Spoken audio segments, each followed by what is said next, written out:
আমাদের প্রিয় নবী পয়গম্বর আকরাম হযরত মুহাম্মদ মুস্তাফা সাল্লাল্লাহু আলাইহি ওয়াসাল্লাম সর্বপ্রথম যখন ইসলামের দাওয়াত দেওয়া শুরু করেছিলেন, তখনও সমাজের কিছু সুশীল মানুষ জনগণকে, সাধারণ মানুষকে বলেছিল যে ওর কাছে তোমরা যাইও না, ও একটা পাগল, এরকম বলে অপবাদ দিয়েছিল।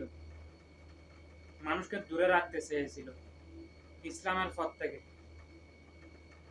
আল্লাহর বিধান থেকে মানুষকে দূরে রাখতে চেয়েছিল। এখনো আমরা শুনি সমাজে, দেশে, মাঠে, ময়দানে অনেকে বলে জামাত শিবিরের কাছে তোমরা যাইও না, জামাত শিবির রক কাটে, জামাত শিবির এই করে, জামাত শিবির জঙ্গিবাদ। আসল কথা হচ্ছে তাদের অন্তরে ঘৃণা, হিংসা, তারা সহ্য করতে পারে না জনপ্রিয়তা। এজন্যই তারা এসব কথা দিয়ে মানুষকে বিভ্রান্তি করার চেষ্টা করে। যারা মন থেকে জামাত শিবিরকে চিনেছে এবং বুঝেছে, তাদেরকে জীবনেও জামাত শিবিরের থেকে আলাদা করতে পারবে না।